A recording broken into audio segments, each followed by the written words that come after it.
Welcome to The Explainer. Okay, today we're doing something really exciting. We are moving way past the everyday AI you hear about on the news, and we're stepping right into the cutting-edge intersection of artificial intelligence and physical science. We're going to explore how baking the actual laws of nature directly into AI is completely revolutionizing engineering. And specifically, we'll see how it's leading us straight to the ultimate engineering tool, the digital twin. So, can AI build a better airplane?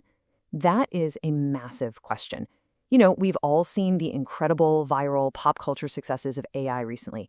We've seen algorithms bring a single still image of the Mona Lisa to life, or we've seen generative AI tools take a prompt like, say, guitar monster, and instantly generate a beautifully bizarre image of a monster playing a guitar that is itself a monster.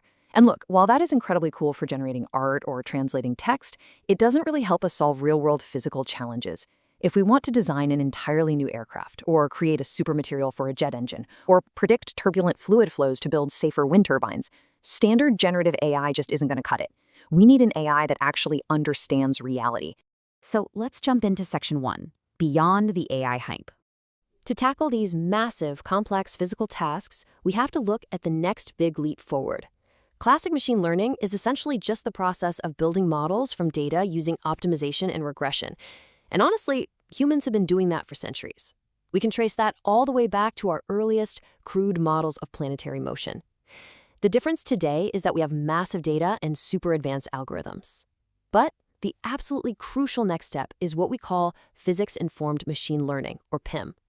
This is the process of building physical models from data by explicitly leveraging all that physics knowledge we spent centuries accumulating. That brings us to Section 2, the missing physics link.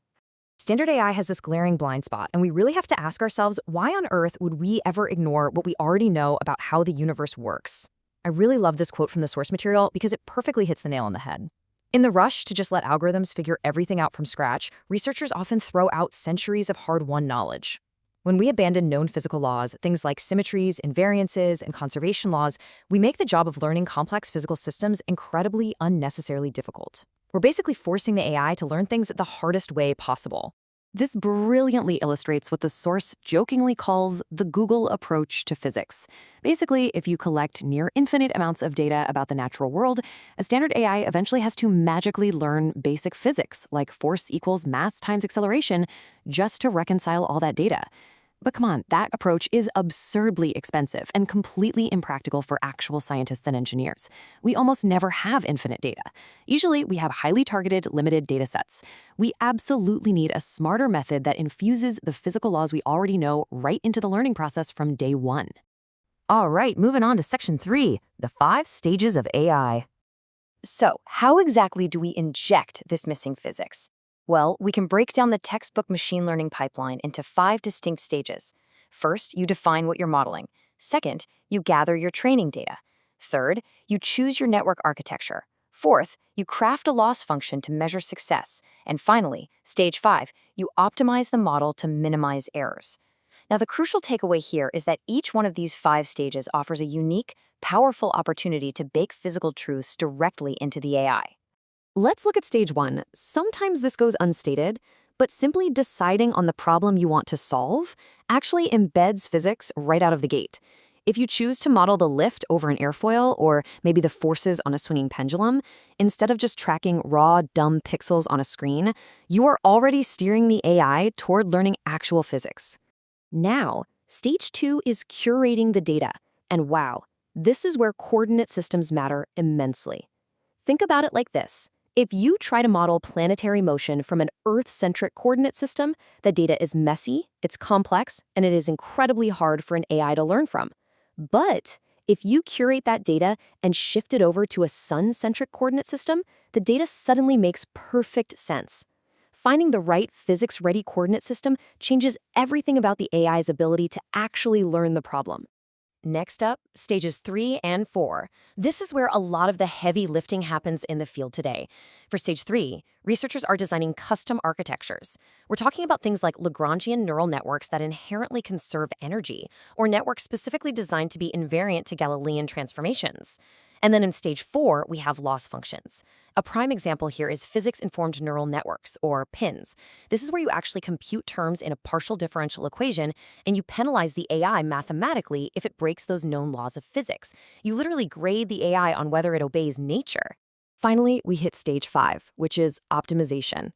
If adding physics to a loss function is kind of like giving a suggestion to the AI, optimization is where we lay down the law. By using mathematical techniques like constrained least squares or Lagrange multipliers, we strictly enforce physical limits. We make absolutely sure the model satisfies constraints, like energy conservation in fluid flows, to exact numerical precision. It guarantees the model simply cannot break the laws of nature. Which brings us to our main event, Section 4. Enter the digital twin. This is where the whole shebang comes together. When you perfectly execute those 5 stages of physics-informed machine learning, you unlock the ultimate application. A digital twin is essentially a living, breathing digital representation of a physical asset. Picture a virtual, highly detailed mirror image of an active aircraft in flight, or a robotic arm, or an entire factory floor. It is a hybrid model that's driven by data, but rigidly governed by physical rules. But what actually makes a digital twin function properly? As the source points out, if you're going to use a digital twin for something as mission-critical as an aircraft, it better be incredibly physical. The key requirements here are baked-in physics so the model is actually accurate to reality, continuous updates as fresh measurement data comes in, and, crucially, built-in uncertainty estimates.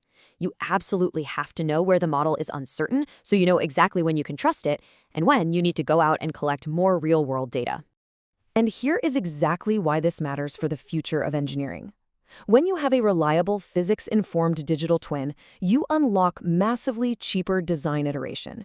You can test 1,000 different wing shapes in the digital world before you ever bend a single piece of metal for a physical prototype. It allows for vastly faster testing cycles and fundamentally safer evaluation of complex, high-stakes systems. It's a total game-changer for the industry. Let's wrap things up with Section 5, from alchemy to chemistry. Let's just step back for a second and look at the big picture of where this technology is taking the entire field of scientific research.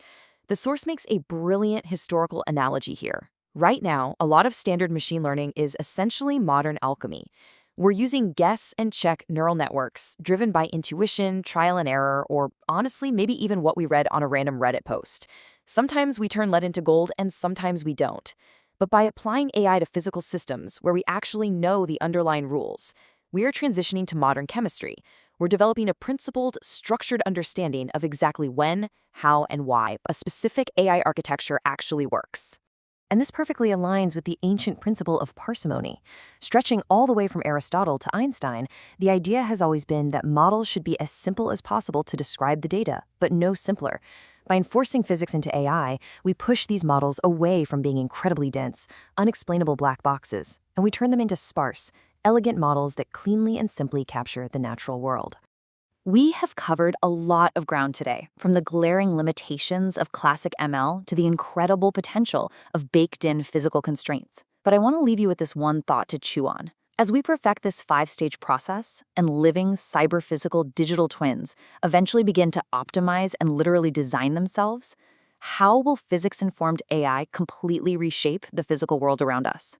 It is an incredibly exciting time for science, and I really hope this explainer gave you a strong foundation to understand exactly what's coming next. Thanks for joining me.